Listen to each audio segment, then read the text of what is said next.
اعوذ باللہ من الشیطان الرجیم بسم اللہ الرحمن الرحیم وَإِنَّ لَكُمْ فِي الْأَنْعَامِ لَعِبْرَةً نُسْقِيكُم مِّمَّا فِي بُطُونِهِ مِن بَيْنِ فَرْثٍ وَدَمٍ لَبَنًا خَالِصًا شَائِغًا لِلشَّارِبِينَ صدق اللہ العظیم۔ کریشن آف یونیورس کے ضمن میں نے جو چند باتیں آپ سے عرض کی تھیں، اس کے ضمن میں خیال آیا کہ آپ کو ایک شعر بھی سنا دوں۔ عبد القادر بے دل بہت بڑے شاعر اور بہت بڑے فلسفی گزرے ہندوستان میں، اورنگزیب کے زمانے میں تھے اور انہیں دنیا کے چوٹی کے فلسفیوں میں شمار کیا جاتا ہے۔ ان کا ایک شعر بڑا عجیب ہے: ہر دو عالم خاک شد تا بست نقش آدمی، اے بہار نیستی از قدر خود ہوشیار باش۔ ہر دو عالم خاک شد، دونوں عالم خاک ہو گئے۔ اب یہاں جو مفہوم میں لے رہا ہوں، شاعر کے ذہن میں کیا تھا کیا نہیں تھا وہ جانے اور اللہ جانے، لیکن ہر دو عالم، عالم امر، عالم امر نیچے اترا عالم خلق کی شکل میں، اور عالم خلق میں ہوتے ہوتے اترتے اترتے اترتے اترتے تنزل مٹی پیدا ہو گئی۔ ہر دو عالم خاک شد تا بست نقش آدمی، اب آدمی کا نقش بندھنا شروع ہوا۔ اب یہاں سے حیات ارضی کا سلسلہ شروع ہوا۔ گویا کہ انسان کو وجود میں لانے کے لیے اللہ تعالیٰ نے دونوں عالموں کو تنزلات کی بے شمار منازل سے اتار کر اور خاک تک پہنچایا۔ تا بست نقش آدمی، اے بہار نیستی۔ اب یہ نیستی جو ہے سمجھ لیجئے، چونکہ فلسفہ وحدت الوجود کا یہ ہے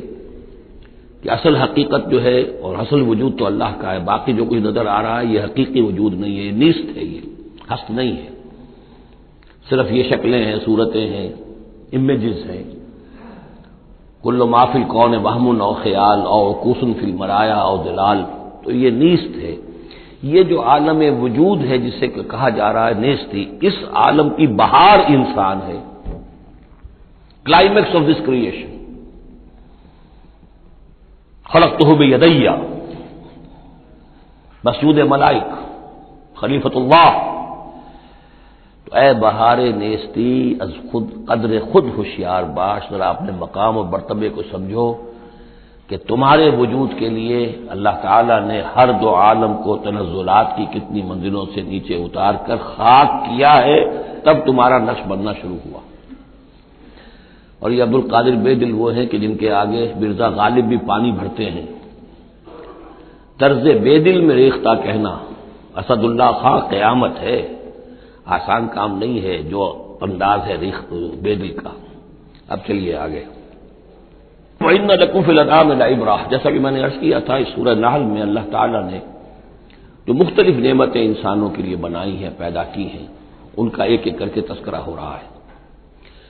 اور ان کے لیے تمہارے جو چوپائے ہیں، مویشی ہیں، ان میں بھی عبرت ہے، سبق ہے۔ ان کو دیکھو اور اللہ کی حکمتوں کو پہچانو۔ نسقیکم مما فی بطونہ، ہم پلاتے ہیں تمہیں اس میں سے جو ان کے پیٹوں میں ہوتا ہے۔ پیٹوں میں کیا ہوتا ہے؟ من بین فرث، گوبر ہوتا ہے، ودم، یہ خون ہوتا ہے۔ پیٹ چاک کرو گے کیا نکلے گا؟ لبنن، اب ان دونوں کے مابین سے اللہ تعالیٰ تمہیں پلا رہا ہے دودھ، لبنن خالصا، ستھرا، صاف، سائغا للشاربین، پینے والوں کے لیے نہایت خوشگوار، خوش ذائقہ۔ ومن ثمرات النخیل والاعناب، اور کھجوروں کے پھلوں سے بھی اور انگوروں سے بھی، تتخذون منہ سکرا ورزقا حسنا، اس سے تم نشے کی چیزیں بھی بناتے ہو، اور یہ کہ رزق حسنا بھی ہے، بہترین رزق بھی ہے تمہارے لیے۔ ان فی ذلک لآیۃ لقوم یعقلون، یقیناً اس میں نشانی ہے ان لوگوں کے لیے جو عقل سے کام لیں۔ وَأَوْحَىٰ رَبُّكَ إِلَى النَّحْلِ، اور تیرے رب نے وحی کی شہد کی مکھی کی طرف، یعنی اس کی فطرت میں یہ چیز ودیت کر دی۔ ان اتخذی من الجبال بیوتا ومن الشجر ومما یعرشون، کہ گھر بنا پہاڑوں پر بھی اور درختوں پر بھی، اپنے چھتے لگا، گھر بنا اور جو یہ ٹٹیاں باندھتے ہیں کھجوروں کی انگوروں کی بیلوں کے لیے، اس کے اوپر بھی وہ جا کے وہ اپنا بھی ڈیرا لگا لیتے ہیں۔ ثم کلی من کل الثمرات، پھر ہر طرح کے میووں میں سے کھا، یعنی ان کے رس چوس۔ فسلکی سبل ربک ذللا، اور پھر اپنے رب کے راستوں پر چل، وہ راستے کے جو صاف پڑے ہوئے ہیں کہ جن میں کوئی رکاوٹ نہیں ہے، ادھر سے ادھر، ادھر سے ادھر۔ یہ ہے شہد کی مکھی، یخرج من بطونہا، اس کے پیٹوں سے نکلتا ہے شراب، پینے کی شے یعنی شہد، مختلف الوانہ، جس کے رنگ مختلف ہوتے ہیں، فیہ شفاء للناس، جس میں لوگوں کے لیے شفا ہے۔ جیسے کہ جن جن پودوں کے پھولوں کا رس اس نے چوسا ہے، اس کے خواص، اس کے اثرات، اس کی تاثیرات جو ہیں وہ شہد میں آ جاتی ہے۔ وہ شہد تو گویا کہ وہ کشید کر رہی ہے ان پھلوں کے اندر، اور ان میں جو کچھ تاثیرات ہیں وہ اس شہد میں آ جائیں گی، اور جڑی بوٹیوں سے گویا اس طریقے سے شہد میں وہ ادویات کے اثرات سراج کر رہے ہیں۔ ان فی ذلک لآیۃ لقوم یتفکرون، یقیناً اس میں نشانی ہے ان لوگوں کے لیے جو غور و فکر سے کام لیں۔ واللہ خلقکم ثم یتوفاکم، اللہ ہی ہے جس نے تمہیں پیدا کیا، پھر وہی تمہیں قبض کر لے گا، موت دے گا، وفات دے گا۔ ومنکم من یرد الی ارذل العمر، اور تم میں سے کچھ ایسے بھی ہوتے ہیں جو بڑی ہی ضعیف عمر کو پہنچ جاتے ہیں، بڑی ردی عمر، وہ ضعیف عمر جس میں کہ انسان دوسروں پر بوجھ بن جائے، اور نہ صرف یہ کہ دوسروں پر بوجھ بن جائے، لیکن لا یعلم من بعد علم شیئا، کہ نہ جانے سب کچھ جاننے کے بعد کچھ بھی۔ آپ کو معلوم ہے ڈیمنشیا بھی ہو جاتا ہے، ذہنی صلاحیتیں ختم ہو جاتی ہیں، یادداشت ختم ہو جاتی ہے، بڑے بڑے عاقل اور بڑے بڑے فلسفی اس عمر میں جا کے جو بچوں کی سی باتیں کرنے لگتے ہیں۔ ان اللہ علیم القدیر، یقیناً اللہ تعالیٰ جاننے والا ہے، قدرت والا۔ واللہ فضل بعضکم علی بعض فی الرزق،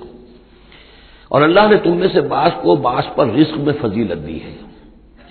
اب یہ رزق کی فضیلت ایک تو وہ ہے جو مادی اسباب و وسائل ہے، یہ بھی رزق ہے، اس میں بھی اللہ نے فضیلت دی ہے، لیکن یہ کہ کوئی سوشلسٹ اور کمیونسٹ جو ہے اس پر اعتراض کر دے گا یہ اللہ کی طرف کیوں منسوب کرتے ہو، یہ تو لوگوں نے غلط نظام بنا رکھا ہے۔ لیکن سوال تو یہ ہے کہ ذہنی صلاحیتیں بھی تو اللہ نے سب کو برابر نہیں دی، جسمانی قوت بھی تو سب کو برابر نہیں دی، یہ بھی تو رزق ہے۔ اصل رزق تو یہ ہے جو جینز ملے ہیں، جو صلاحیتیں ملی ہیں، وہ کسی کے اپنے چوائس پر تو نہیں اور سب کی برابر نہیں ہے، اس میں بھی فرق ہے، کسی کو فضیلت دی ہے، کسی کو کسی اعتبار سے، کسی کو کسی اعتبار سے۔ واللہ فضل بعضکم علی بعض فی الرزق فما الذین فضلوا براد رزقہم علی ما ملکت ایمانہم، تو تم نہیں دیکھتے کہ جن لوگوں کو رزق میں فضیلت دی گئی ہو وہ لوٹا دیتے ہو اپنا رزق اپنے غلاموں کو، یعنی جو ان کے غلام ہیں ان کو بھی ان کے ساتھ تقسیم کر لیں، ان کو بھی مالک بنا دیں، یہ تو نہیں ہوتا۔ یہ اصل میں نفی کی جا رہی ہے کہ تم نے جو سمجھا کہ ایک بڑا خدا ہے، یہ چھوٹے خدا جو ہے، یہ در حقیقت اس کے تو ایک طرح سے یوں سمجھیے کہ خدمتگار ہی ہیں، لیکن چونکہ اس کے خدمت میں رہتے ہیں اور اس ہماری کو سفارش کر سکتے ہیں، لیکن اگر یہ چھوٹے ہیں تو جیسے تم اپنے غلاموں کو اپنے برابر نہیں کر سکتے، کیا اللہ تعالیٰ ان کو اپنے برابر کر لے گا؟ کیا ان میں سے کسی کی دھونس جو ہے اللہ کے اوپر چلے گی؟ کیا وہ اللہ سے اپنی بات بنوا لے گا؟ فہم فیہ سوا، کوئی شخص اپنے غلاموں کو اپنی ملکیت میں برابر کا شریک نہیں کرتا۔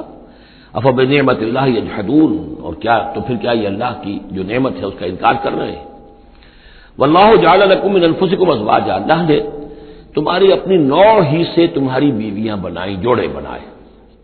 زوج کا لفظ عربی میں دونوں طرف جاتا ہے، عورت کے لیے مرد زوج ہے اور مرد کے لیے عورت زوج ہے، زوج جوڑے کو کہتے ہیں۔ واللہ جعل لکم انفسکم، یہاں انفسکم سے مراد کیا ہے؟ تمہاری نوع، ہر جاندار کا جوڑا جو ہے اسی کی نوع میں سے ہے، ایک سپیشیز ایک ہی ہے، جو بھی جانور ہے سپیشیز ایک ہے، اس کے جینڈرز مختلف ہیں، جن سے جدا ہیں، لیکن یہ کہ جہاں تک نوع کا تعلق ہے وہ ایک ہی ہے۔ وجعل لکم من ازواجکم بنین، اور پھر تمہاری بیویوں سے یا تمہارے جوڑوں سے تمہارے لیے اس نے بیٹے بنائے، وحفظۃ، اور پوتے تمہیں عطا کیے، ورزقکم من الطیبات، اور ساری پاکیزہ چیزیں تمہیں دی۔ افبالباطل یؤمنون وبنعمت اللہ ہم یکفرون، یہ نعمت کا لفظ دیکھیے بار بار اس صورت میں آ رہا ہے، تو کیا یہ باطل پر ایمان رکھتے ہیں اور اللہ تعالیٰ کی نعمت کا انکار کرتے ہیں، کفران نعمت کرتے ہیں؟ وَيَعْبُدُونَ مِن دُونِ اللَّهِ مَا لَا يَمْلِكُ لَهُمْ رِزْقًا مِّنَ السَّمَاوَاتِ وَالْأَرْضِ شَيْئًا، اور یہ پوج رہے ہیں اللہ کو چھوڑ کر ان چیزوں کو جنہیں کوئی اختیار نہیں ہے ان کے لیے کسی رزق کا، نہ آسمانوں سے نہ زمین سے، وَلَا يَسْتَطِيعُونَ، نہ اس کی قدرت رکھتے ہیں۔ یہ ذہن میں رکھیے کہ یہ جو مشرکین عرب تھے اپنے ایام جاہلیت میں بھی تلبیہ جو پڑھتے تھے لبیک اللہم لبیک لبیک لا شریک لک لبیک، تو اس میں موجود تھا لا شریک لک لبیک الا شریکا تملکہ وما ملک،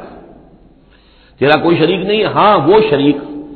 کہ جو کچھ اس کا اختیار ہے اس کا بھی مالک تو ہی ہے، یعنی بالآخر اختیار تیرا ہی تیرا ہے، کسی تیرے شریک کے پاس کوئی اختیار جو ہے تو اس سے آزاد ہو کر آٹونومس کوئی اختیار اس کے پاس نہیں ہے۔ تملکہ وما ملک، تو ہی اس کا بھی مالک ہے اور جو بھی اس کا اختیار ہے وہ بھی در حقیقت تیرا ہی عطا کردہ ہے یا تیرا اختیار مطلق اس کے اوپر بھی غالب ہے۔ تو گویا کہ جیسے عیسائیوں کے ہاں انہوں نے توحید کو تثلیث میں بدلا، پھر تثلیث کو توحید میں لے آتے ہیں 3 in 1 and 1 in 3، اسی طریقے سے مشرکین عرب توحید کے اندر شرک پیدا کرتے تھے، شرک کو پھر لوٹا دیتے تھے توحید کی طرف۔ فلا تضربوا للہ الامثال، تو دیکھو اللہ کے لیے کوئی مثالیں بیان نہ کیا کرو، اگرچہ اسی صورت میں ہم پڑھ چکے ہیں وللہ المثل الاعلی، ظاہر بات ہے کہ اللہ تعالیٰ کی ایک ہستی ہے بہت بلند و بالا ہے،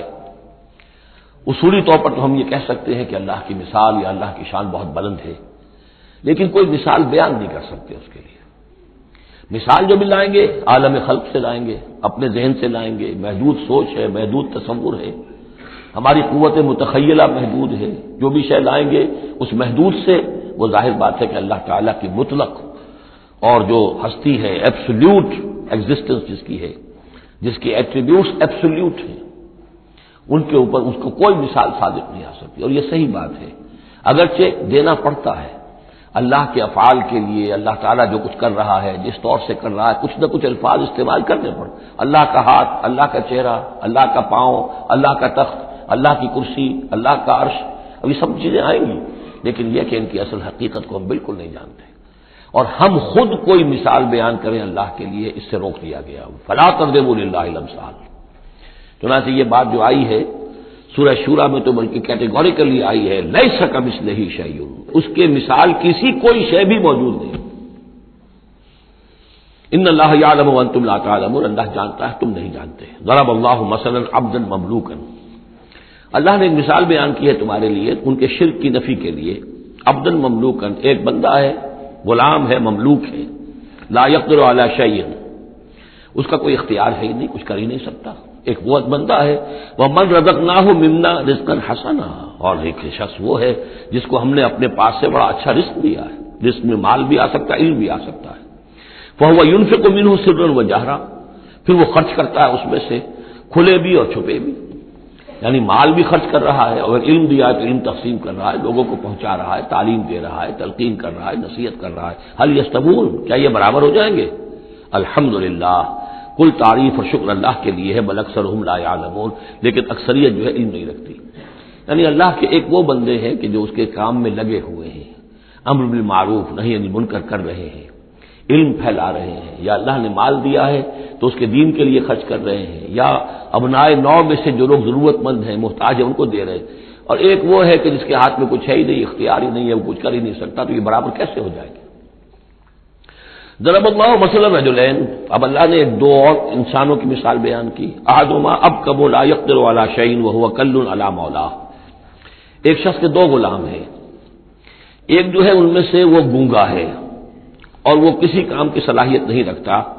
اور وہ تو اپنے آقا کے اوپر بوجھ بنا ہوا ہے، روٹی تو توڑتا ہے، کھانا تو کھاتا ہے، اس میں صلاحیت کوئی ہے ہی نہیں، وہ کام کر نہیں سکتا۔ غلام جو لوگ ہوتے تھے آقاؤں کے، وہ کما کے بھی لاتے تھے، اور ان کی کمائی سے جو ہے وہ لوگ پھر عیش کرتے تھے، لیکن ایک غلام ایسا ہے، نکما ہے، اب کم لا یقدر علی شیء وہو کل علی مولاه اینما یوجہہ لا یأتی بخیر، جہاں کہیں بھی وہ آقا اس کو بھیجتا ہے وہ کوئی خیر لے کر نہیں آتا، نہ کوئی نفع کی بات، نہ کوئی نفع۔ هل یستوی ہوا،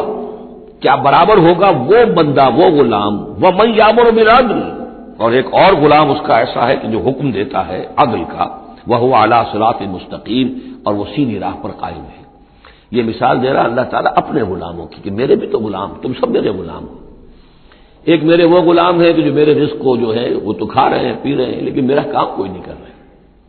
میرے دین کی خدمت کوئی نہیں کر رہے، میری کتاب کی خدمت نہیں کر رہے، میری مخلوق کی خدمت نہیں کر رہے، خدمت خلق نہیں کر رہے،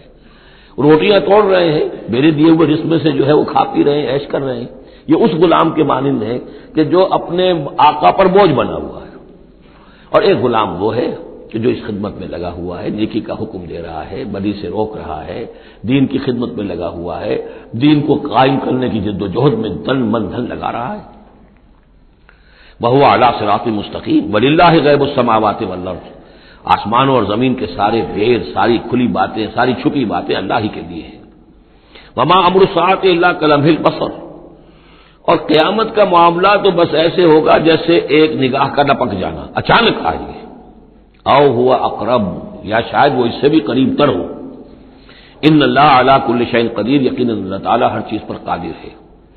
واللہ اخرجکم من بطون امہاتکم لا تعلمون شیئا، اللہ نے تمہیں نکالا تمہاری ماؤں کے پیٹوں سے کہ تم کچھ شے نہیں جانتے تھے، کوئی علم نہیں تھا۔ واقعہ یہ ہے کہ انسان کا بچہ جس قدر کمزور اور ضعیف ہوتا ہے، شاید کسی حیوان کا بچہ اتنا کمزور نہیں ہوتا۔ آپ نے بکری کے بچے کو دیکھا ہوگا، نوزائیدہ کو، وہ تھوڑی دیر بس اس کی ٹانگیں لڑکھڑاتی ہیں، بس تھوڑی دیر، فوراً ہی ولادت کے بعد ٹانگوں میں کھڑا ہوتا ہے۔ لیکن یہ کہ انسان کا بچہ جتنا لا علم، جتنا ضعیف، جتنا کمزور، جتنا ڈیپینڈنٹ، جتنا محتاج ہوتا ہے۔ واللہ اخرجکم من بطون امہاتکم لا تعلمون شیئا وجعل لکم السمع والابصار والافئدہ لعلکم تشکرون، پھر اللہ نے تمہیں سماعت دی، بصارت دی اور افئدہ دیے۔ یہ افئدہ کا جو عام طور پہ ترجمہ جو ہے آپ نے دیکھا ہوگا دل لکھا ہوتا ہے، مجھے اس سے اختلاف ہے۔ میرے نزدیک افئدہ جو ہے اس سے مراد جو ہے عقل ہے، لیکن یہ میں اس پر گفتگو کروں گا اگلی صورت میں انشاءاللہ۔ ان السمع والبصر والفؤاد كل اولئک کان عنہ مسئولا، وہ جو آیت ہے سورہ بنی اسرائیل کی، وہ اس موضوع کے اوپر اہم ترین ہے۔ پھر اللہ تعالیٰ نے تمہیں کان اور آنکھیں دی اور عقل دی۔ یہ اصل میں ریلیشن شپ یہ ہے کہ یہ سینس ڈیٹا ہے، آنکھوں سے، کانوں سے، یہ ڈیٹا جیسے کہ آپ آج کل کمپیوٹر میں ڈیٹا جو ہے فیڈ کرتے ہیں اس کے اندر، پھر وہ اس کو پروسیس کرتا ہے، پھر وہ انفر کرتا ہے، پچھلی میموری کے ساتھ ٹیلی کرتا ہے، پھر اس سے کوئی نیا نتیجہ نکالتا ہے۔ تو یہ جو برین کمپیوٹر یہاں رکھا ہوا ہے، یہ ہے جس کو کہ سینس ڈیٹا جا رہا ہے، آنکھوں سے، کانوں سے، چھو کر، چکھ کر، سونگ کر، جو بھی صلاحیتیں ہمارے اندر ہیں، ان سے وہ سارا سینس ڈیٹا جو ہے وہ وہاں جا کر پھر پروسیس ہوتا ہے، اس کو پروسیس کر کے اس سے نتیجہ نکالتا ہے، وہ ہے عقل، وہ جو انسان کے اندر یہ ذہن استماع میں جو رکھا گیا ہے۔ فؤاد سے میرے نزدیک مراد یہ ہے، اور میں اس پر جازم ہوں۔ وَجَعَلَ لَكُمُ السَّمْعَ وَالْأَبْصَارَ وَالْأَفْئِدَةَ لَعَلَّكُمْ تَشْكُرُونَ، تاکہ تم شکر کرو، ان چیزوں کا، ان نعمتوں کا حق مانو، حق ادا کرو، ان چیزوں کو، ان نعمتوں کو صحیح طریقے سے استعمال کرو۔ أَلَمْ يَرَوْا إِلَى الطَّيْرِ مُسَخَّرَاتٍ فِي جَوِّ السَّمَاءِ، کیا یہ دیکھتے نہیں پرندوں کو کہ وہ فضا کی اس خالی خلا کے اندر حکم یہ بالکل مسخر ہیں، یعنی اللہ تعالیٰ کے حکم کے مطابق جو ہے تیر رہے ہیں۔ ما یمسکہن الا اللہ، انہیں نہیں تھاما ہوا ہے کسی نے سوائے اللہ کے۔ ان فی ذلک لآیات لقوم یؤمنون، یقیناً اس میں نشانیاں ہیں ان لوگوں کے لیے جو ماننا چاہیں یا جو ایمان رکھتے ہوں۔ واللہ جعل لکم من بیوتکم سکنا، اور اللہ تعالیٰ نے تمہارے لیے تمہارے گھروں میں سکون اور سکونت کی جگہ، رہنے کی جگہ تمہیں فراہم کی ہے۔ وجعل لکم من جلود الانعام، اور بنا دیے تمہارے لیے تمہارے چوپایوں کی کھالوں سے بیوتن، ایسے گھر یعنی خیمے، یہ جانوروں کے کھالوں کے خیمے بناتے تھے تاکہ یہاں خیمہ، یہاں اکھاڑا وہاں لگا دیا، وہاں سے اکھاڑا وہاں لگا دیا، وہ ہلکا رہتا تھا خانہ بدوش لوگوں کے لیے۔ تم ان کی کھالوں سے بنا لیتے ہو گھر، تستخفونہا، جو تمہیں بڑے ہلکے رہتے ہیں تمہارے لیے، یوم ذانکم، جس دن کہ تم سفر میں ہو، و یوم اقامتکم، اور جب تم کہیں اقامت کرنا چاہو۔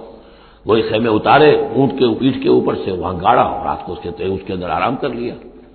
ومن اصوافہا، اب یہ تین الفاظ آ رہے ہیں جو کہا تھا دفن، تمہارے لیے جڑاول ہے ان میں، انہی حیوانات میں وہ ریشہ پیدا کر رکھا ہے ہم نے، فائبر، جس فائبر کے ذریعے سے کہ تم کپڑا بنتے ہو، اب کاٹن فائبر ہے یا اب آرٹیفیشل فائبرز آ گئے ہیں، لیکن سب سے پہلے جو چیز انسان کو ملی تھی وہ تو حیوانات کے جو یہ ان چوپایوں کے جو بال ہیں ان سے ہی انسان نے کچھ چیزوں کو بننا سیکھا تھا۔ من اصوافہا، صوف کہتے ہیں بھیڑوں کی ان کو، وأوبارہا، وبر کہتے ہیں جو کہ یہ ببریاں کہلاتی ہیں اونٹ کی، ان کے جو بال ہوتے ہیں، واشعارہا، اور بکریوں کے بال اشعار کہلاتے ہیں۔ تم ان سے، صوف سے اور ببروں سے اور بکریوں کے بالوں سے، اساساً و متاعاً، تم سامان بناتے ہو، اپنے برتنے کی چیزیں بنا لیتے ہو، الی حین، ایک خاص وقت تک کے لیے۔ واللہ جعل لکم مما خلق ظلالا، اور اللہ تعالیٰ نے تمہارے لیے جو کچھ اس نے پیدا کیا ہے اس کے ذریعے سے سایہ فراہم کیا ہے۔ درختوں کا سایہ تمہیں ملتا ہے، کسی اور چیز کا سایہ اللہ تعالیٰ تمہیں دیتا ہے۔ وَجَعَلَ لَكُم مِّنَ الْجِبَالِ أَكْنَانًا، اور تمہیں پہاڑوں کے اندر چھپنے کی جگہ دے دی ہے، یعنی غاریں ہوتی ہیں، ظاہر بات ہے طوفان جب آتے ہیں اور بڑی تیز ہوا جب چل رہی ہوتی ہے تو پہاڑوں ہی کے اندر وہ کھو موجود ہوتی ہے، وہ غاریں ہوتی ہیں کہ ان میں لوگ پناہ لیتے ہیں۔ وَجَعَلَ لَكُمْ سَرَابِيلَ تَقِيكُمُ الْحَرَّ، اور تمہارے لیے ایسے کرتے بنا دیے، لباس بنا دیے جو تمہیں گرمی سے بچاتے ہیں۔ وَسَرَابِيلَ تَقِيكُمْ بَأْسَكُمْ، اور ایسے کرتے یعنی جو ذرا بکتر ہوتے تھے کہ جو تمہاری لڑائی کے اندر تمہیں بچاتے ہیں۔ کذالک یتم نعمتہ، نعمت کے لفظ کو پھر نوٹ کیجئے، اس طرح اللہ تعالیٰ اتمام فرما رہا ہے اپنی نعمتوں کا علیکم تم پر، لعلکم تسلمون، تاکہ تم سر تسلیم خم کرو اور اطاعت کی روش اختیار کرو۔ فَإِن تَوَلَّوْا، تو پھر اے نبی اگر یہ رخ موڑ لیں، پیٹھ موڑ لیں، فَإِنَّمَا عَلَيْكَ الْبَلَاغُ الْمُبِينُ، تو آپ پر تو بس صاف صاف پہنچا دینے کی ذمہ داری ہے۔ یعرفون نعمت اللہ ثم ینکرونہا، یہ اللہ کی نعمتوں کو پہچانتے ہیں پھر منکر ہو جاتے ہیں۔ واکثرہم الکافرون، اور ان کی اکثریت جو ہے وہ ناشکروں پر مشتمل ہے۔ وَیَوْمَ نَبْعَثُ مِن كُلِّ أُمَّةٍ شَہِیدًا، اب یہ جو مضمون جو ہے شہادت حق کا جو سورہ بقرہ میں آیا تھا، وَكَذَلِكَ جَعَلْنَاكُمْ أُمَّةً وَسَطًا لِتَكُونُوا شُهَدَاءَ عَلَى النَّاسِ وَيَكُونَ الرَّسُولُ عَلَيْكُمْ شَهِيدًا۔ اس کے بعد سورہ نساء میں آیا، ایک تو یہ آیا کہ اللہ کے گواہ بن کر کھڑے ہو جاؤ، پھر آگے چل کر آیا کیف اذا جئنا من كل امة بشہید وجئنا بك على هؤلاء شہید، آیت نمبر 41۔ وہ مضمون یہاں پھر دو مرتبہ اس صورت میں آ رہا ہے۔ وَيَوْمَ نَبْعَثُ مِن كُلِّ أُمَّةٍ شَهِيدًا، جس دن کو اٹھائیں گے ہم ہر امت میں سے ایک شہید۔ کون ہوگا وہ؟ جسے رسول کی حیثیت سے اس امت کو کی طرف بھیجا تھا۔ فَلَنَسْأَلَنَّ الَّذِينَ أُرْسِلَ إِلَيْهِمْ وَلَنَسْأَلَنَّ الْمُرْسَلِينَ، سورہ اعراف کی آیت نمبر 6۔ سب سے پہلے وہ جسے ہم کہتے ہیں پروزیکیوشن وٹنس کی حیثیت سے، عدالت کا گواہ، سرکاری گواہ کی حیثیت سے رسول کھڑا ہوگا، اور رسول یہ کہے گا کہ اللہ تیرا جو پیغام مجھ تک آیا تھا اس قوم کے لیے، میری قوم کے لیے، میں نے انہیں پہنچا دیا تھا۔ ناؤ دے آر ریسپانسبل، اب یہ جواب دہ ہے، اب ان سے محاسبہ ہو سکتا ہے۔ تو یہ ہے نبی جو ہے گویا کہ اپنی قوم کے خلاف گواہی دے گا۔ اگر نبی یہ گواہی نہ دے تو وہ کہیں کہہ سکتے تھے اللہ ہمیں تو بات پہنچی نہیں، ہم بات سمجھے نہیں تھے۔ نبی کہے گا میں نے سمجھا دیا تھا، کھول کھول کر سمجھا دیا تھا، کوئی اجتماع نہیں چھوڑا تھا، پورا مبرہن کر دی تھی بات، دودھ کا دودھ پانی کا پانی بالکل علیحدہ کر دیا تھا، کیسے انکار کریں گے؟ وَيَوْمَ نَبْعَثُ مِن كُلِّ أُمَّةٍ شَهِيدًا ثُمَّ لَا يُؤْذَنُ لِلَّذِينَ كَفَرُوا وَلَا هُمْ يُسْتَعْتَبُونَ، پھر ان کافروں کو نہ کوئی اجازت ملے گی اور نہ انہیں لیو فار اپیل ملے گی کہ کھڑے ہو کر کسی طریقے سے کوئی عذر جو ہے وہ تلاش کر کچھ اپنے آپ کو بچانے کی کوشش کرے۔ وَإِذَا رَأَى الَّذِينَ ظَلَمُوا الْعَذَابَ، اور جس وقت کہ یہ ظالم اور یہ کافر اور گناہ گار دیکھیں گے عذاب کو، فَلَا يُخَفَّفُ عَنْهُمْ، تو پھر اب ان سے تخفیف نہیں کی جائے گی اس عذاب میں، وَلَا هُمْ يُنظَرُونَ، اور نہ ہی انہیں کبھی کوئی مہلت ملے گی، کوئی وقفہ نہیں ہوگا، وہ مسلسل ہوگا۔ وَإِذَا رَأَى الَّذِينَ أَشْرَكُوا شُرَكَاءَهُمْ، اور جب وہ دیکھیں گے مشرک لوگ اپنے شرکاء کو، وہ جا رہے ہیں عبد القادر جیلانی جن کے نام کی دہائی ہم دیا کرتے تھے، قالوا ربنا هؤلاء شركاؤنا، اب ظاہر بات ہے ان کا رتبہ بلند ہوگا آخرت میں، وہ اللہ کے ولی ہیں، یا حضرت عیسیٰ ہوں گے اللہ ہم اس کو پوجا کرتے تھے، ہمارا خیال تو یہ تھا کہ وہ سولی چڑھ کر ہماری طرف سے کفارہ بن ہی چکا ہے، یہ عیسیٰ جو ہے ہم نے تو اس کو پوجا تھا۔ تو وہ کہیں گے ربنا هؤلاء شركاؤنا الذين كنا ندعو من دونك، یہ ہیں وہ شرکاء جن کو ہم تیرے سوا پکارا کرتے تھے دنیا میں، فالقوا الیہم القول انکم لکاذبون، تو وہ مقدس ہستیاں یہ کہیں گی تم جھوٹ بول رہے ہو، بکواس کر رہے ہو، تمہارا ہم سے کوئی تعلق نہیں۔ یہ پہلے بھی آ چکا ہے کہ ہم تمہاری عبادت سے اور تمہاری ساری چیخ پکار سے ہم بالکل غافل ہیں، ہمیں کچھ پتہ نہیں تم کیا کرتے رہے ہو،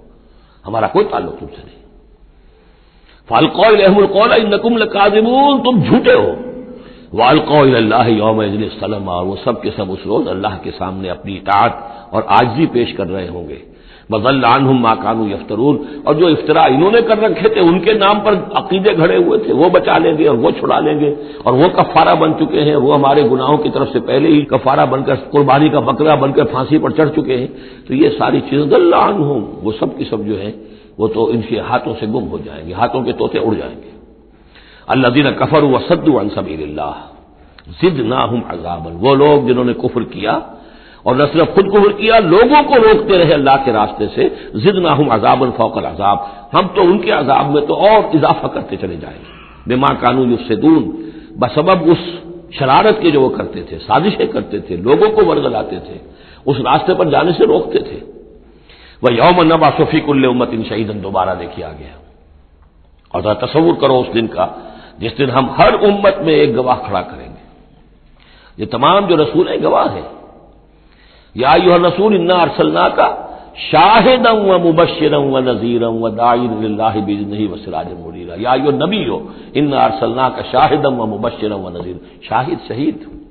گواہ، اسی معنی میں سورہ مزمل میں آیا ہے، تمہارے پاس ہمارا رسول آ گیا ہے، جیسے کہ فرعون کے پاس رسول آیا تھا،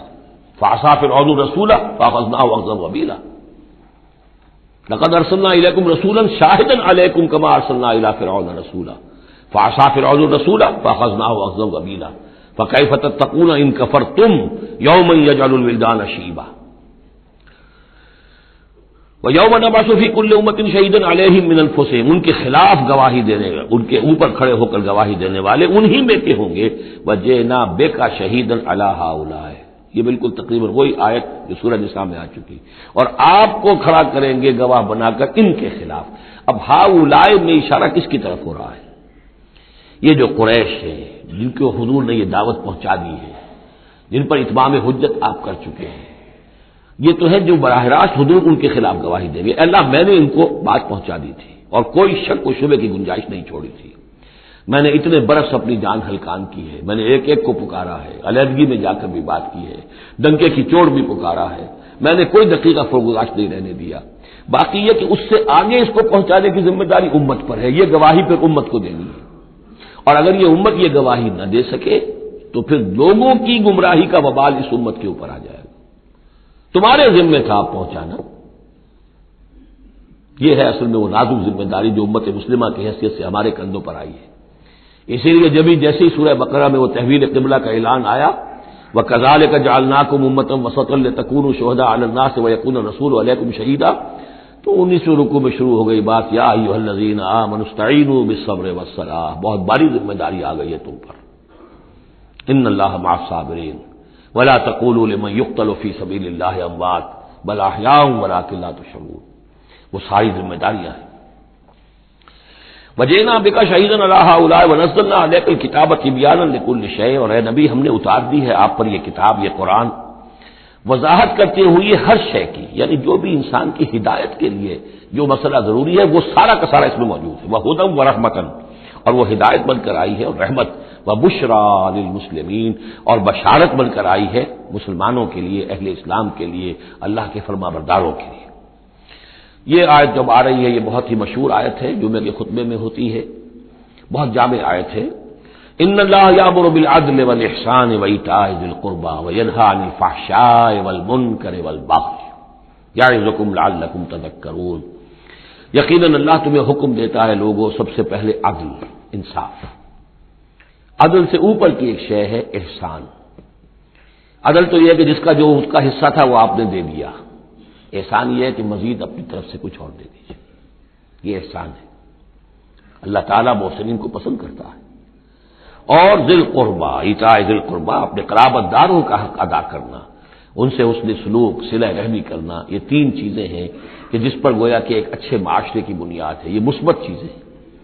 گویا کہ امر بالمعروف نہی عن المنکر جو ہے تو اللہ تعالیٰ تو ان تین چیزوں کا حکم دیتا ہے، اور وہ تین منکرات کیا ہے جس کا کہ جسے روکتا ہے، وَيَنْهَىٰ عَنِ الْفَحْشَاءِ وَالْمُنكَرِ وَالْبَغْيِ، روکتا ہے ایک تو بے حیائی کے کاموں سے، یہ ایک پردہ ہے، حیا جو ہے انسان کے اندر ایک بڑی قیمتی شے ہے۔ بے حیا باش و ہر چے خائی کن، ایک دفعہ یہ حیا کا جو ہے نا پردہ اتر جائے تو پھر انسان جو ہے بے شرم ہو کر جو چاہے کرتا پھرے پھر۔ تو حیا بے حیائی سے روکتا ہے، اور منکر وہ شے ہے جس کے برے ہونے پر تمہاری فطرت گواہ ہے کہ یہ شے برائی ہے۔ والبغی، اور سرکشی اللہ کے خلاف، سرکشی لوگوں کے خلاف۔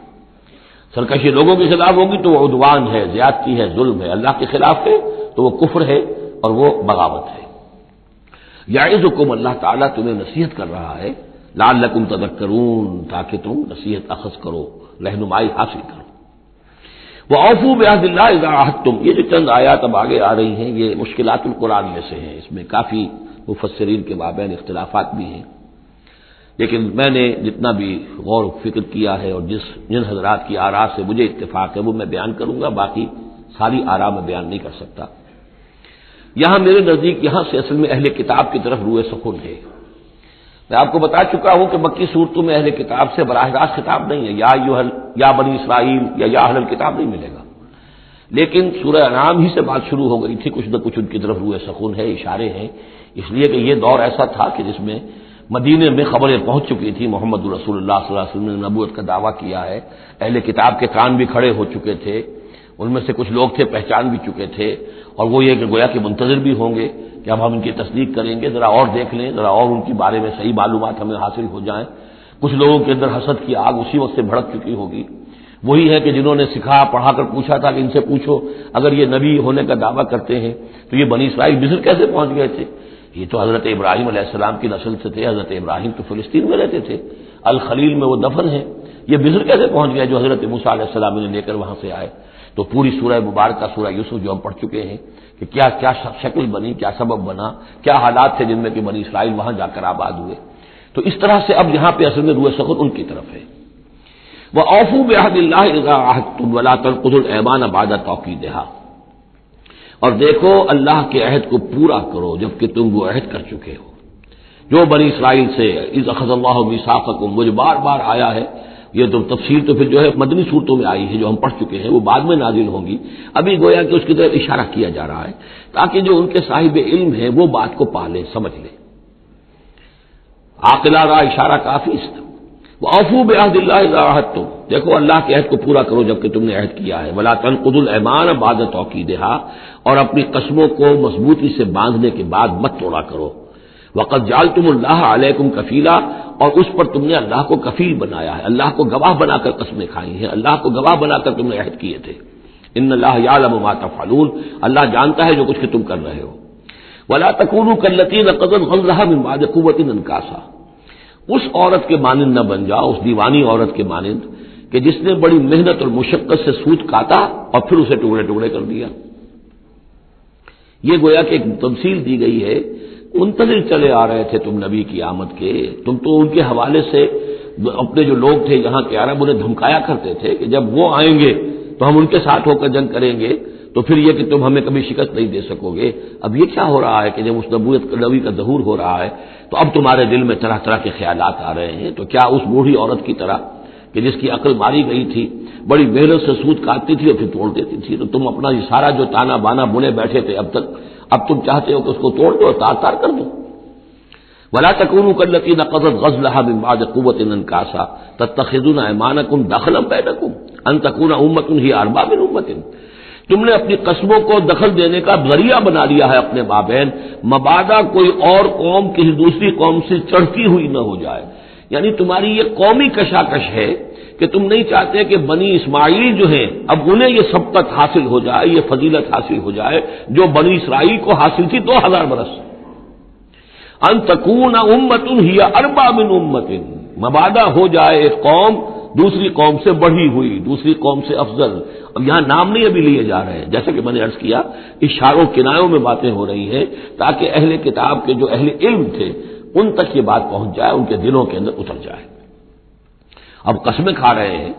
کہ ہم تو نہیں مانیں گے، اگر واقعی یہ وہی نبی ہے لیکن ہے یہ بنی اسماعیل میں سے، یہ امیین میں سے، تو نہیں مانیں گے۔ قسمیں کھا کھا کر ایک دوسرے کے ساتھ جو ہے وہ عہد کر رہے ہیں، تو یہ کیا کر رہے ہو؟ وَلَا تَكُونُوا كَالَّتِي نَقَضَتْ غَزْلَهَا مِن بَعْدِ قُوَّةٍ أَنْكَاثًا تَتَّخِذُونَ أَيْمَانَكُمْ دَخْلًا بَيْنَكُمْ أَن تَكُونَ أُمَّةٌ هِيَ أَرْبَىٰ مِنْ أُمَّةٍ إِنَّمَا يَبْلُوكُمُ اللَّهُ بِهِ، یہ تو اللہ تعالیٰ تمہیں آزما رہا ہے اس کے ذریعے سے۔ دیکھنا یہ ہے کہ تم حق پرست ہو یا نسل پرست ہو۔ اگر تو نسل پرست ہو تو پھر اللہ سے تمہارا کوئی تعلق نہیں، اگر حق پرست ہے تو اللہ تعالیٰ نے اگر تمہاری نسل کے اندر رکھا ہوا تھا اب کسی اور نسل میں رکھ دیا ہے، اور پھر یہ کہ وہ اتنی دور کی نسل بھی نہیں، ابراہیم ہی کی نسل سے ہے۔ تمہارے جد امجد جو ابراہیم ہے انہی کی ایک شاخ تم ہو، تو انہی کی ایک شاخ جو ہے وہ محمد رسول اللہ کی قوم ہے، تو ان کو ہم نے چن لیا ہے۔ ان تکون امۃ ہی اربع من امۃ، اسی میں تم اسی جو ہے بغیم بینہم کے حوالے سے اب تم جو ہے اس آزمائش میں ناکام ہو رہے ہو، انما یبلوکم اللہ بہ، یہ تو اللہ تمہاری آزمائش کر رہا ہے، ولا یبینن لکم یوم القیامت ما کنتم فیہ تختلفون، اور پھر اللہ تعالیٰ لازماً ظاہر کر دے گا تمہارے لیے قیامت کے دن جو کچھ کہ تم جس میں اختلاف تم نے کیا تھا۔ وَلَوْ شَاءَ اللَّهُ لَجَعَلَكُمْ أُمَّةً وَاحِدَةً، اللہ چاہتا تمہیں ایک ہی امت بنا دیتا، یہ تفریقی نہ ہوتی کہ ایک امت کو ہٹا کر دوسری امت کو ہم لے آئے، ایک امت کو ہم معزول کر رہے ہیں دوسری امت کو لا رہے ہیں، ہم چاہتے یہ بھی کر سکتے تھے، تمہارے ہی اندر جو ہے ایک اور نشأت ثانیہ ہو جاتی، نشأت ثالثہ ہو جاتی، ایک نشأت ثانیہ تو ہو چکی تھی، ایک مرتبہ نیبوکدنیزر کے ہاتھوں برباد ہوئے ہیکل سلیمانی تباہ ہو گیا تھا، پھر حضرت عزیر علیہ الصلوۃ والسلام کی دعوت توبہ اور اصلاح کے ذریعے سے تمہارے اندر دوبارہ ایک زندگی پیدا ہو گئی، تمہیں پھر ایک اور عروج ہوا، اب کر سکتے تھے یہ، اب پھر تیسری مرتبہ پھر تمہارے اندر ہی کوئی دعوت اچھی اٹھتی، تمہارے اندر ہی ہم کوئی نبی بھیج دیتے، وہ تمہارے اندر سے پھر جو ہے اصلاح کی ایک تحریک اٹھاتا اور پھر تم سیدھے راستے پر آتے اور اللہ تعالیٰ تم پر رحم فرما دیتا اور قرآن بھی تمہیں کو دے دیتا، اللہ کر سکتا تھا۔ لو شاء اللہ لجعلکم امۃ واحدۃ ولکن یضل من یشاء ویہدی من یشاء، لیکن اللہ تعالیٰ کا فیصلہ یہی ہے، وہ ہدایت دیتا ہے جو چاہتا ہے اور گمراہ کرتا ہے جس کو چاہتا ہے، اور یہ دونوں ترجمے ہوں گے، وہ ہدایت دیتا ہے اس کو جو ہدایت کا طالب ہے اور گمراہ کرتا ہے اس کو جو گمراہی کا طالب ہے۔ وَلَتُسْأَلُنَّ عَمَّا كُنتُمْ تَعْمَلُونَ، اور تم سے پوچھا جائے گا، باز پرس ہوگی اب جو کچھ تم کر رہے ہو، تم ایک بہت بڑے امتحان سے اب دو چار ہو رہے ہو، تمہارے پاس علم ہے، تمہارے پاس کتاب ہے، اب وہ انداز یاد کیجئے کہ جو سورہ بقرہ کے 5ویں رکوع میں یا بنی اسرائیل اذکروا نعمتی التی انعمت علیکم واوفوا بعہدی اوف بعہدکم وایای فارہبون وآمنوا بما انزلت مصدقا لما معکم ولا تکونوا اول کافر به ولا تشتروا بآیاتی ثمنا قلیلا وایای فاتقون ولا تلبسوا الحق بالباطل وتکتموا الحق وانتم تعلمون، وہی تو بات شروع ہوئی، اوفوا بعہد اللہ اذا عاہدتم، یا بنی اسرائیل اذکروا نعمتی التی انعمت علیکم واوفوا بعہدی اوف بعہدکم وایای فارہبون۔ یہ در حقیقت یہ آیات جو ہیں یہ تمہید ہیں گویا کہ سورہ بقرہ کے 5ویں رکوع میں جو آیات آئی ہیں ان کی۔ وَلَا تَتَّخِذُوا أَيْمَانَكُمْ دَخَلًا بَيْنَكُمْ فَتَزِلَّ قَدَمٌ بَعْدَ ثُبُوتِهَا، اب دیکھو اپنی قسمیں جو کھا کھا کے اب تم ایک دوسرے کے ساتھ معاہدے کر رہے ہو کہ ہم نہیں مانیں گے، نہیں مان لائیں گے،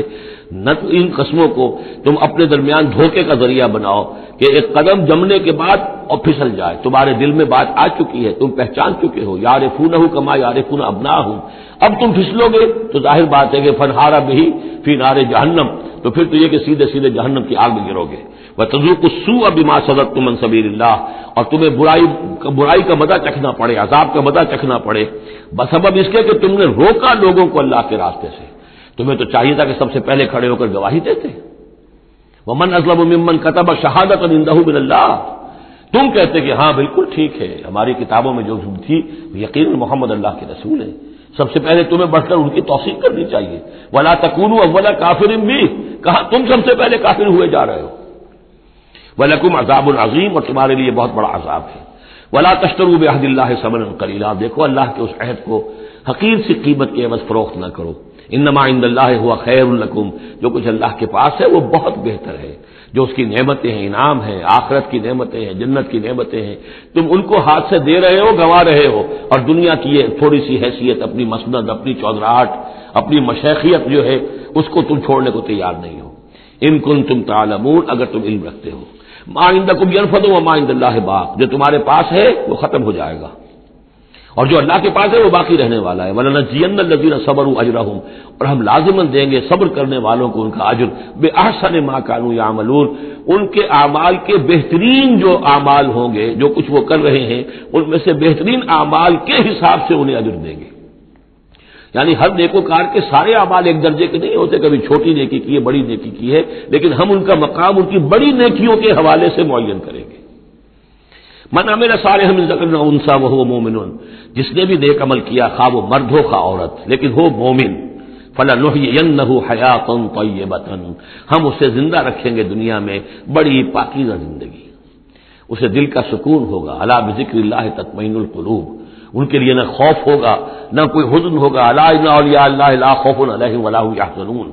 وَلَنَجْزِيَنَّهُمْ أَجْرَهُمْ بِأَحْسَنِ مَا كَانُوا يَعْمَلُونَ، ہم انہیں دنیا کے اندر بھی زندگی جو دیں گے وہ بڑی پاکیزہ زندگی ہوگی، چاہے روکھی سوکھی کھا رہے ہوں لیکن صبر و شکر کی زندگی ہوگی، دل مطمئن ہوں گے، دل میں غنا ہوگا، الغنا غنا نفس، حضور نے فرمایا اصل جو ہے امیری وہ تو دل کی امیری ہے، دل غنی ہے تو انسان غنی ہے، اور کروڑوں روپے رکھتا ہے پھر بھی اس کے اندر لالچ ہے تو وہ فقیر ہے۔ وَلَنَجْزِيَنَّهُمْ أَجْرَهُمْ بِأَحْسَنِ مَا كَانُوا يَعْمَلُونَ، ان کو جو بدلہ ہم دیں گے تو وہ ان کے جو بہترین اعمال ہوں گے ان کے حوالے سے۔ فَإِذَا قَرَأْتَ الْقُرْآنَ فَاسْتَعِذْ بِاللَّهِ مِنَ الشَّيْطَانِ الرَّجِيمِ، تو جب آپ قرآن پڑھا کیا کریں تو اللہ کی پناہ طلب کر لیا کیجئے مردود شیطان سے۔ یہ ہے حکم جس پر کہ ہم عمل کرتے ہیں، جب بھی قرآن پڑھنا ہو تو پہلے اعوذ باللہ من الشیطان الرجیم تعوذ کرتے ہیں۔ انہ لیس لہ سلطان علی الذین آمنوا، یقیناً اس کے پاس کوئی سند نہیں ہے، اختیار نہیں ہے، کوئی طاقت نہیں ہے ان لوگوں پر کہ جو ایمان لائے، وعلی ربہم یتوکلون، اور جو اپنے رب پر توکل کرتے ہوں۔ انما سلطانہ،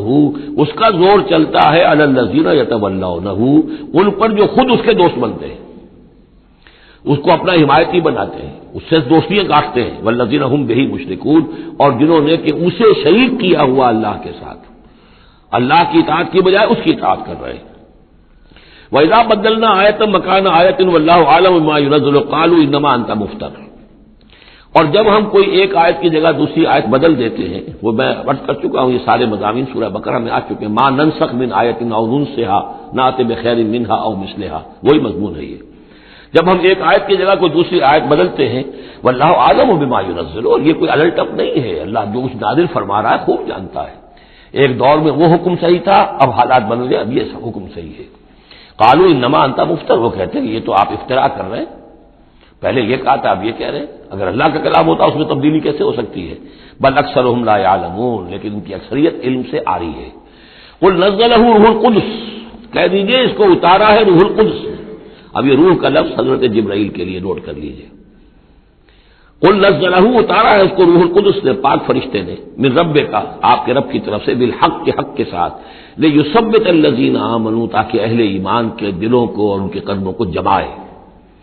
اس سے پہلے جو ہے کذالک لنثبت بہ فؤادک ورتلناہ ترتیلا، یہ آ جائے گا آگے چل کر، تاکہ حضور کے دل کو بھی تثبیت ہو اس سے، اور اہل ایمان کے دلوں کو بھی اس سے ثبات ملے۔ وہدی وبشریٰ للمسلمین، یعنی جیسے جیسے حالات بدل رہے ایسے ایسے، اب جائے ایک قصہ جو ہے آدم و ابلیس کا ایک دفعہ آیا، پھر دوسری دفعہ آیا، پھر تیسری دفعہ آیا، اس میں کوئی تھوڑا تھوڑا فرق بھی آ رہا ہے، ایک چیز وہاں بیان کی گئی، ایک چیز اب یہاں واضح کی جا رہی ہے۔ یہ ساری چیزیں جو ہے یہ اس لیے ہیں تاکہ بدلتے ہوئے حالات میں اہل ایمان کو ہر دور کے حالات کے مطابق جو ہے وہ اپنی رہنمائی کا سامان مل جائے۔ وَلَقَدْ نَعْلَمُ أَنَّهُمْ يَقُولُونَ إِنَّمَا يُعَلِّمُهُ بَشَرٌ، اور ہمیں خوب معلوم ہے کہ وہ یہ کہتے ہیں کہ یہ تو انہیں ایک انسان سکھا رہا ہے، کوئی شخص ہے، کوئی عجمی ہے، کوئی ہو سکتا ہے اہل کتاب میں سے ہو، بہت بڑا عالم ہے، اسے اپنے گھر میں انہوں نے رکھا ہوا ہے اور اس سے یہ چیزیں سیکھتے ہیں۔ لسان الذی یلحدون الیہ اعجمی، جس شخص کی طرف یہ منسوب کر رہے ہیں اس قرآن کو اپنے اسی غلط خیال کے حوالے سے، اس کو تو کہتے ہیں عجمی ہے، وہ عربی نہیں ہے۔ وہذا لسان عربی مبین، اور یہ قرآن نازل ہو رہا ہے اس زبان میں، عربی میں جو بالکل صاف ہے، کوئی عجمی جو ہے ایسی صاف زبان کیسے بولے گا؟ ان الذین لا یؤمنون بآیات اللہ، یقیناً جو لوگ اللہ کی آیات پر ایمان نہیں رکھتے، لا یہدیہم اللہ، اللہ تعالیٰ بھی اب انہیں ہدایت نہیں دے گا، زبردستی ہدایت دینا اللہ کی سنت نہیں، اللہ کا طریقہ نہیں۔ وَلَهُمْ عَذَابٌ أَلِيمٌ، اور ان کے لیے دردناک عذاب ہے۔ انما یفتری الکذب الذین لا یؤمنون بآیات اللہ، افترا بازی تو وہ کر رہے ہیں، جھوٹ وہ گھڑ رہے ہیں جو اللہ کی آیات پر ایمان نہیں رکھتے۔ وَأُولَٰئِکَ هُمُ الْكَاذِبُونَ، اور حقیقت میں وہ ہے کہ جو جھوٹے ہیں۔ من کفر باللہ من بعد ایمانہ، اور جو شخص ایمان لانے کے بعد اللہ کے ساتھ کفر کرے گا۔ اب اس میں بھی دونوں باتیں ہیں، ایک تو یہ کہ دل میں ایمان آ گیا اگرچہ ابھی اس نے اعلان نہیں کیا، لیکن دل میں ایمان آ چکا، کوئی عالم ہے اس کو سمجھ میں آ گئی بات صحیح ہے۔ یہ بھی میں آپ کو یاد آ گئی تو بتا دیتا ہوں، اسی شہر کراچی میں اس وقت ایک بہت بڑے عالم دین ہیں اور بہت اس وقت معروف ہیں، مشہور ہیں۔ کئی سال پہلے کی بات ہے، ابھی سید سراج الحق صاحب بھی یہاں موجود ہیں، ان کے مکان پر میں مقیم تھا، ان سے گفتگو ہوئی، انہوں نے کہا کہ میں نے آپ کا ایک ایک حرف پڑھا ہے اور مجھے آپ کی کسی بات سے کوئی اختلاف نہیں، لیکن ہم آپ کا ساتھ نہیں دے سکتے، اس لیے کہ ہم آپ کا ساتھ دیں گے تو اپنی برادری سے نکال دیے جائیں گے۔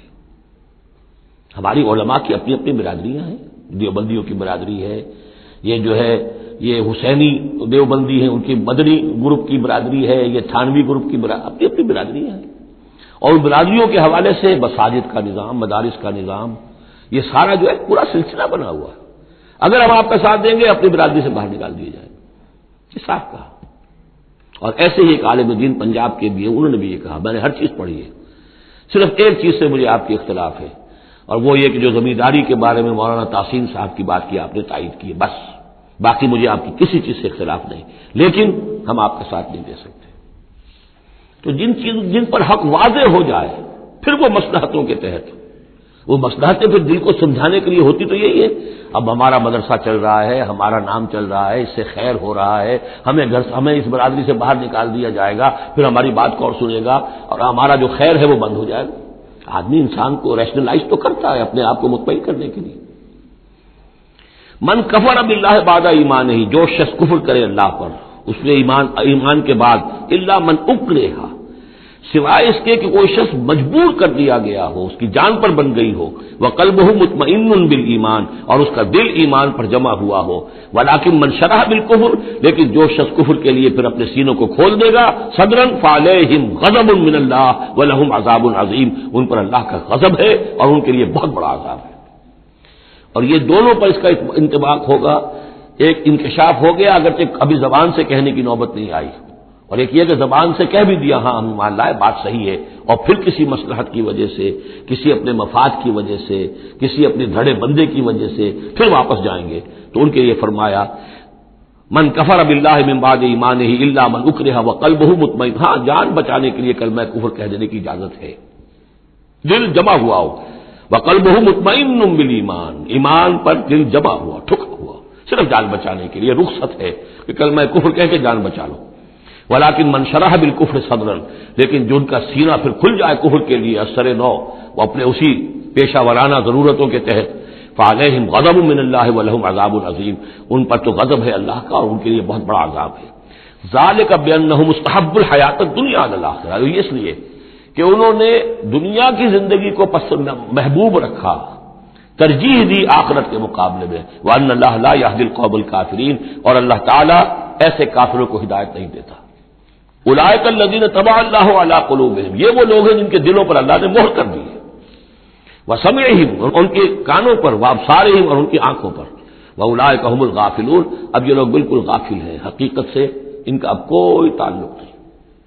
لا جرم انہم فی الآخرۃ هم الخاسرون، اب اس میں کوئی شک نہیں، منطقی طور پر اب نتیجہ یہی ہے کہ آخرت میں یہی خسارے والے ہوں گے. ثم ان ربک للذین ہاجروا، ہجرت کا ذکر پہلے بھی آیا تھا اب پھر آیا ہے. پھر آپ کا رب ان کے حق میں جنہوں نے ہجرت کی من بعد ما فتنوا، جبکہ انہیں تکلیفیں پہنچائی گئیں، جبکہ انہیں فتنوں میں ڈالا گیا، جبکہ انہیں پرسیکیوٹ کیا گیا، تو اس وقت انہوں نے اگر ہجرت کی، ثم جاہدوا، پھر انہوں نے جہاد بھی کیا، وصبروا، اور صبر کیا، ان ربک من بعدها لغفور رحیم، تو ان کی ان تمام جو بھی سرفروشیاں اور جو جانثاریاں ہیں ان کے طفیل اللہ تعالیٰ جو ہے ان کے حق میں غفور اور رحیم ہے. یوم تاتی کل نفس تجادل عن نفسها، جس دن کے یعنی قیامت کے دن ہر جان آئے گی اپنی طرف سے مدافعت کرتے ہوئے. ظاہر بات ہے کہ ہر جان چاہے گی کہ میری جان چھوٹے، مجھے بچایا جائے، جہنم سے بچایا جائے، جو بھی عذر پیش کر سکتی ہو وہ پیش کرے گی. وتوفى كل نفس ما عملت، لیکن پورا دے دیا جائے گا ہر جان کو جو بھی کچھ اس نے کمایا ہوگا. وهم لا يظلمون، اور اس پر کوئی ان پر ظلم نہیں کیا جائے گا. وضرب اللہ مثلا قریۃ کانت آمنۃ مطمئنۃ یاتیھا رزقھا رغدا من کل مکان، اور اللہ تعالیٰ نے مثال بیان کی ہے ایک بستی کی، کانت آمنۃ مطمئنۃ، وہ بڑے امن میں تھی اور مطمئن تھی، سکون، امن کا گہوارہ. یاتیھا رزقھا رغدا من کل مکان، آتا تھا اس کے پاس رزق اس کا ہر طرف سے، چاروں طرف سے رزق چلا آتا تھا، رغد با فراغت. فکفرت بانعم اللہ، تو اس نے اللہ تعالیٰ کی نعمتوں کی ناشکری کی، کفران نعمت کیا.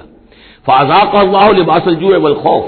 تو اللہ تعالیٰ نے اس کو پھر پہنا دیا، اڑھا دیا لباس بھوک کا اور خوف کا،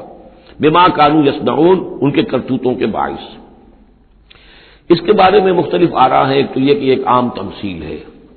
ایک یہ کہ اس سے مراد جو ہے سبا کی قوم جس کا ذکر ہم پڑھیں گے آگے چل کر سورہ سبا کے اندر، اس کا تذکرہ ہے. ایک رائے یہ کہ یہ مکے کا ذکر ہو رہا ہے کہ حضور کی آمد کے بعد، جیسا کہ قاعدہ کلیہ ہم سورہ انعام میں، سورہ اعراف میں پڑھ چکے ہیں، رسول کی بعثت کے بعد اللہ تعالیٰ کی طرف سے لوگوں کے اوپر چھوٹے عذاب آتے تھے آخری عذاب سے پہلے. تو قحط کا عذاب پڑا تھا، اور عرب میں اس میں مکے میں بہت ہی اجناس کی کمی ہو گئی تھی، بہت وہاں پر تنگی تھی، تو اس کی طرف اشارہ ہو رہا ہے کہ یہ شہر جو ہے مکہ بڑا آرام سے تھا، امن میں تھا، امن کا تو گہوارہ ہے ہی ہمیشہ سے، مطمئن تھا، اور رزق چلا آتا تھا، ہر طرف سے لوگ آ رہے ہیں، قافلے آ رہے ہیں، حاجی آ رہے ہیں، عمرے کے لیے لوگ آ رہے ہیں، چیزیں لے کر آ رہے ہیں، جانور جو ہیں وہ قربان ہو رہے ہیں، ظاہر بات ہے وہ قربان ہونے والے جانوروں کا گوشت کہاں جاتا تھا، یہ اہل مکہ ہیں، یہ اس کو کھاتے تھے، تو یہ ساری رزق ان کے پاس فراوانی چلا آتا تھا، لیکن اس شہر کے لوگوں نے پھر اللہ کی نعمت کا، انعامات کا انکار کیا اور کفران نعمت کیا، تو اللہ نے انہیں خوف اور بھوک کا لباس پہنا دیا ان کے کرتوتوں کے سوائے بس۔ اسی آیت کے حوالے سے میں نے یہاں کراچی میں تقریریں کی تھی، کافی پرانی بات ہے، جب کراچی میں جو حالت ہو گئی تھی، کہاں یہ عروس البلاد کراچی، پھر یہاں کی فراوانی، ہر طرح کا پورے پاکستان میں جو پھل بہترین ہوتا ہے وہ یہاں آپ کو ملتا ہے، یہاں سستی چیزیں ملتی ہیں، یہاں جابز ہیں، کام ہے، لیکن پھر یہ ایک زمانہ جو کراچی پر گزرا ہے، خدا نہ کرے پھر دوبارہ آ جائے، حالات پھر جو ہیں وہ بگڑتے نظر آ رہے ہیں، لیکن یہ ہے کہ اللہ نہ کرے کہ وہ صورت ہو جائے، لیکن ایک دور تو ایسا آ گیا تھا کہ اذاقہ اللہ لباس الجوع والخوف، بھوک اور خوف، کاروبار ٹھپ اور بد امنی، ڈاکے، کڈنیپنگز، قتل و غارت، وہ جو حال اس کراچی کا ہو گیا تھا اس کو ذرا یاد کیجئے، بالکل وہ نقشہ ہے یہ۔ ضرب اللہ مثلا قریۃ کانت آمنۃ مطمئنۃ یاتیھا رزقھا رغدا من کل مکان فکفرت بانعم اللہ فاذاقھا اللہ لباس الجوع والخوف بما كانوا يصنعون۔ تو یہ ایک عام تمثیل بھی ہو سکتی ہے، جیسے کہ کراچی کی اس وقت کی صورتحال پر منطبق ہو گئی، لیکن یہ کہ تفسیر کے حوالے سے اور جسے تعویل خاص ہم کہتے ہیں، اس میں یہ یقیناً اشارہ ہے مکے ہی کی طرف۔ وَلَقَدْ جَاءَهُمْ رَسُولٌ مِّنْهُمْ فَكَذَّبُوهُ، ان کے پاس ان کے رسول آئے، انہوں نے جھٹلا دیا ان کو، فَأَخَذَهُمُ الْعَذَابُ وَهُمْ ظَالِمُونَ، تو عذاب نے انہیں آ پکڑا اور وہ ظالم تھے، گنہگار تھے۔ فَكُلُوا مِمَّا رَزَقَكُمُ اللَّهُ حَلَالًا طَيِّبًا، تو اے مسلمانوں کھایا کرو جو بھی اللہ نے تمہیں رزق دیا ہے اس میں سے جو حلال ہے اور جو پاک ہے کھایا کرو، واشکروا نعمت اللہ، پھر نعمت کے لفظ کو نوٹ کیجئے، یہ جو نعمت کے ذریعے سے اللہ کی نعمتوں کے حوالے سے یہ سورت جو ہے ان کا تذکرہ، مختلف انواع و اقسام کی نعمتیں، مختلف جو دائرے ہیں زندگی کے ان کے حوالے سے، واشکروا نعمت اللہ ان کنتم ایاہ تعبدون، اور اللہ کی نعمت کا شکر کرو اگر تم واقعتاً اسی کی بندگی کرتے ہو۔ انما حرم علیکم المیتۃ والدم ولحم الخنزیر وما اہل لغیر اللہ بہ، اللہ تعالیٰ نے حرام تو تم پر کیا ہے کھانا مردار کا اور خون کا اور خنزیر کے گوشت کا، اور جو جس پر کہ پکارا گیا ہو اللہ کے سوا کسی اور کا نام، یہ آیت کئی دفعہ آ چکی ہے، اب اس میں تفصیل میں جانے کی ضرورت نہیں۔ فمن اضطر غیر باغ ولا عاد، کوئی شخص اضطرار میں ہو، جان پر بن گیا ہو بھوک سے اور مر رہا ہو، تو اگر وہ نہ تو اس کی طلب اس کے اندر ہو، نہ جو کم سے کم چیز جتنی کے کھانے سے جان بچائی جا سکتی ہے اس سے وہ اضافی اور اس سے آگے بڑھے، فإن اللہ غفور الرحیم، تو اللہ اس کے حق میں غفور الرحیم ہے۔ ولا تقولوا لما تصف السنتكم الكذب هذا حلال وهذا حرام، اور دیکھو اپنی زبانوں میں جیسے منہ میں آئے نہ بک دیا کرو کہ یہ حلال ہے یہ حرام ہے، یہ تو اللہ کا فیصلہ ہوتا ہے، تم جو اپنی منہ سے کہہ دیتے ہو اپنی زبانوں سے جو چاہ کہہ دیا، تو یہ بغیر دلیل کے بغیر سند کے نہیں، اللہ کا یہ حلت اور حرمت، تحلیل اور تحریم یہ اللہ کا اختیار ہے۔ ولا تقولوا لمن تصف السنتكم الكذب، یہ جھوٹ جو اپنی زبان سے نکال دیتے ہو، هذا حلال وهذا حرام، یہ حلال ہے اور یہ حرام ہے، لتفتروا على الله الكذب، تاکہ تم اللہ کی طرف جھوٹ منسوب کرو، ان الذين يفترون على الله الكذب لا يفلحون، یقیناً جو لوگ اللہ تعالیٰ کی طرف جھوٹ منسوب کریں گے وہ فلاح نہیں پائیں گے۔ متاع قلیل، یہ سب برتنے کا سامان ہے، دنیاوی ضروریات ہے، تھوڑی سی دیر کے لیے فائدہ اٹھا لو، ولہم عذاب علیم، پھر ان کے لیے دردناک عذاب ہے۔ وعلی الذین ہادوا حرمنا ما قصصنا علیک من قبل، اور یہودیوں پر ہم نے بعض چیزیں حرام کر دی تھیں جن کی کہ تفصیل ہم پہلے آپ کو بتا چکے ہیں، یہ آ چکا ہے اس سے پہلے، کہ ان کے لیے ایک تو یہ کہ حضرت یعقوب نے چونکہ اونٹ کا گوشت اپنے اوپر خود حرام کر لیا تھا تو وہ معاملہ چلتا رہا، اس کے علاوہ بھی یہ ہے کہ جو چربی ان پر حرام کی گئی تھی حیوانات کی۔ وعلی الذین ہادوا حرمنا ما قصصنا علیک من قبل وما ظلمناہم،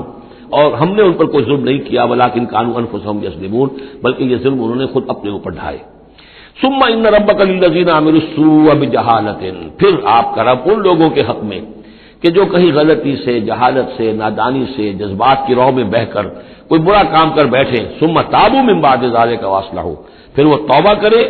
اور وہ اصلاح کر لیں،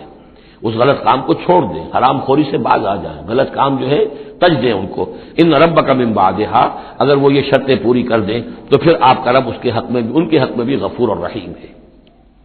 ان ابراہیم کان امۃ قانتا، یقیناً ابراہیم ایک امت تھے۔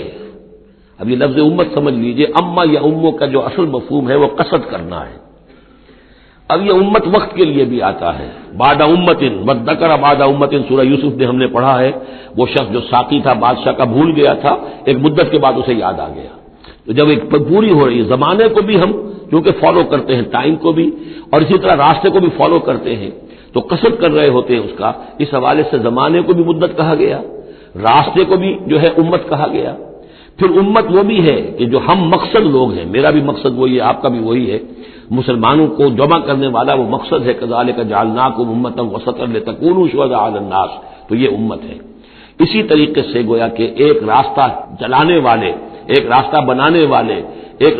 ریت ڈالنے والے حضرت ابراہیم تھے، جو اپنی ذات میں گویا کہ ایک امت تھے۔